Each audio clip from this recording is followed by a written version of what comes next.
Hello Manisha. हाय। आज 5 नवंबर है ना? यस, आज गुरु नानक जयंती है। गुरु नानक वाहे गुरु संत भी बनो और सैनिक बनो। 1990 खालसा 300 वर्ष झाली, पण दोघजण खालसा काढली होती नहारने सर, परंतु ते पुण्याचा पार्ट होता तर आपण गेलो येस आणि उस्मानपुऱ्यामध्ये जो भाषण पण केलं होतं, त्याने आपला सरोपा दिला होता, पगडी घातली होती, खूप आनंद झाला आपल्याला आणि खरंच शक्ती आणि आपल्याला शक्ती मिळाली होती। नंतर अनेक वेळा गुरुद्वारामध्ये राहिलो गेलो वगैरे। तर आता आमचा विषय असा आहे की कुठल्याही दबावाखाली दहशतीखाली नाही, बरोबर आहे?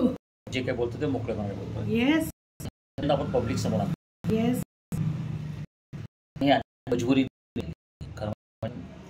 कितीतरी गोष्टी आपण नाही सांगितल्या लोकांना, आपण सहन करत गेलो, पण आता ते येणं आवश्यक आहे की जी दहशत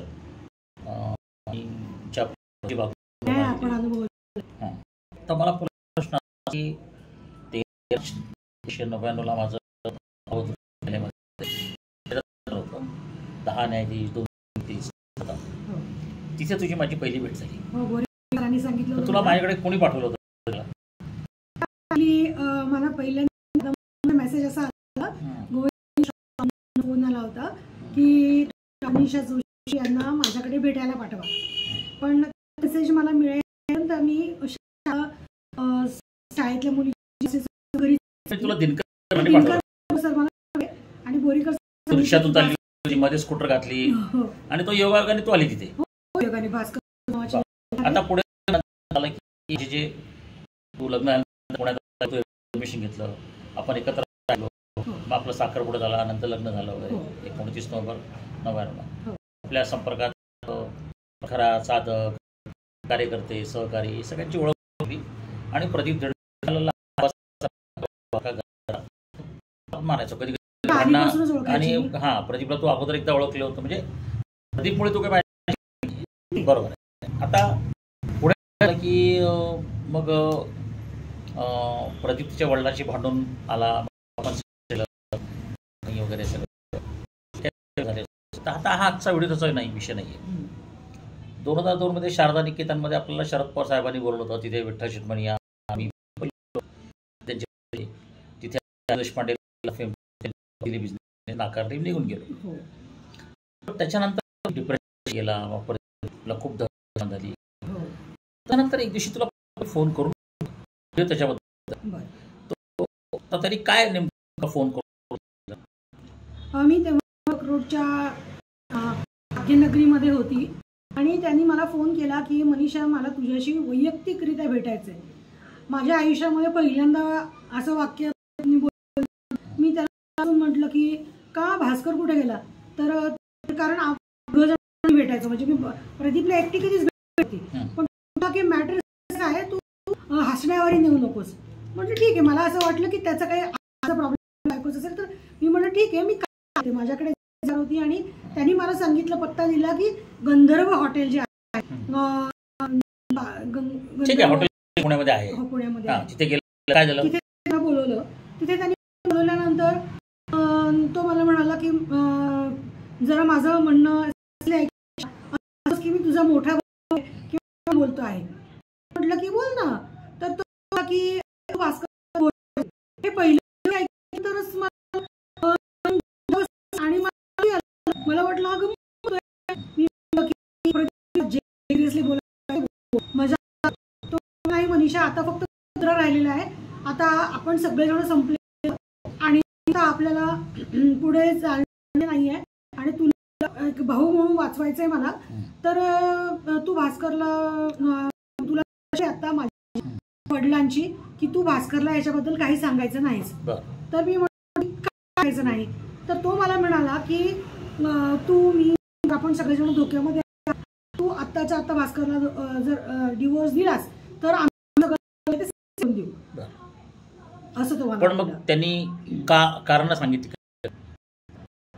कारण त्यांनी अशी विचारलं नाही का की काय विचारलं मी त्याला. मला त्यांनी तेव्हा तो असा की हे विचारण्याची वेळ दिलेली आहे. सगळे जे आहेत ते समीर वगैरे सगळेजण ते माझ्या बाजूनी आहेत. पण ही जे बोलायचंय का माझ्यासोबत जगा आमच्यासोबत राहायचं. बरोबर. म्हणजे प्रदीपच्या बायको बहिणीला अशी काही ऑफर कधी मी दिल्याचं तो ऐकलंय का त्याच्या आईला? बरं. आता मला सांग की हे सगळं का घडलं? तर केंद्रात तो गेला होता, तुला माहिती आहे. शरद पवारांचं नाव घेतलेलं आहे. आणि ज्या दिवशी बोलत होता त्या दिवशी बोलत होता तो की त्याच्या माइंडमध्ये खूप गोंधळ बोलताना घाबरलेला गोंधळ, ब्लॅकमेल केलं, दहशत दाखवली वगैरे. पण मग नंतर एंड काय झाला? मग तू त्याला काय उत्तर काय झालं त्याच्यानंतर? कारण की मला डोळ्यात पाणी आलं आणि मी एकदम ताडकन उठली. माझ्या वडिलांनी सुद्धा, तू म्हटलास वडिलांसारखा भाव, पण वडिलांनी जरी सांगितलं तर निर्णय घ्यायचा की नाही हे मी ठरवेल. आणि मग माझं भांडण झालं, मी रडली तिथे. मग तो पेपर पुढे गेला, मी तो तसाच तिथे फाडला आणि तिथून मी मागे मागे आला आणि तो मला म्हणला की तू भास्कर नकोस, भास्कर सांगितलं तर आम्ही सगळे फसू. बरं. मग त्याच्यानंतर मग आता त्याच्या घरी पण गेली होती. हा, मग त्याच्यानंतर घरी करतोय. घरी जेव्हा गेली तेव्हा 3 मुली, एक दवाखान्याला आग लावण्यात आली होती, दरवाजा जळाला होता आणि ज्ञानेश्वर नाव सिक्युरिटी होता, त्यांनी सांगितलं की ते कोणतरी आलं, रॉकेट टाकलं आणि इथे आग लावलेली आहे. तर ती आग विझवेपर्यंत अर्धा दरवाजा जळाला. तर कार माझी चोरली होती. प्रदीप देडकर, वसंत ह्या आणि लोकांनी जे गुन्हे केले होते हे तर त्याचे गोष्टी सोडल्या. त्याच्या घरी गेलीस, तर त्याच्या एक तर जेव्हा त्याने उघडला तेव्हा त्याने आत मला येऊ दिलं नाही. त्यांनी सांगितलं की आम्ही यायचं नाही आणि आमचा आता काही संबंध. तेव्हा मी त्यांना असं म्हटलं मी शांतपणे बोलणार आहे, मी काही इथे तुम्हाला देण्यासाठी किंवा हे करण्यासाठी. जेव्हा त्याला जाब विचारला तर त्यांनी काय तुझ्या, जेव्हा मी त्याला विचारलं की तू आपली गाडी जी आहे ती गाडी जी कुठे चोरली गेलेले आणि त्याचे माझ्या अकाउंट गेलेले, गाडी कुठे, मला माझी गाडी ICICI बँकेने सांगितलं की प्रदीप देडकर गेले. तेव्हा तो म्हणाला गाडी विकून कुणाला विकली. ते झालं, हल्ला केला कशा रे? त्याच्यानंतर तो दिला का काय? मला वाक्य सांग. त्याच्यानंतर त्यांनी माझ्याशी भांडायला सुरू घरामध्ये. त्याची आणि त्याचे जे होते ते आतल्या खोलीत बसलेले होते, ते मागून टोमणे मारत होते. जेव्हा त्याच्याशी मला की प्रदीप नको करूस, तू असा धोका देऊ नकोस भास्करला आणि मला, आपण खूप सगळे मिळून पुढे जाऊ. आणि मी तुझ्यावर हंगार हात टाकला, तुला दिलं, तर काय झालं, फिजिकल केला की नाही केला, मेंटल अब्यूज केला. तो म्हणाला तुझे मगरीचे निघ माझ्या घरातून बाहेर. आणि त्यांनी मला दिला. का दिल्यानंतर दरवाजा समोरच होता तिथे, त्यामुळे मी उठून बाहेर अर्ध्या दरवाजात होती. त्यांनी इतक्या जोरात दरवाजा लावला की माझा हात त्याच्यामध्ये अडकला आणि खाली म्हणजे अडकलेली अवस्था विवळली मी. मला लागलं होतं आणि तरी त्याला तुझ्यावर त्यांनी प्रदीपने हात उचललेला आहे. ढकलून दिलं, दरवाजा लोटला आणि मला जोरात ढकलून दिलं त्यांनी. बरं सगळं झालं. पुढे मग प्रदीप आणि श्याम जोशी माझा भाऊ एकत्र आले. त्यांनी कोर्टात तुला गजेंद्र गडकरच्या मार्फत कसं अडवलं.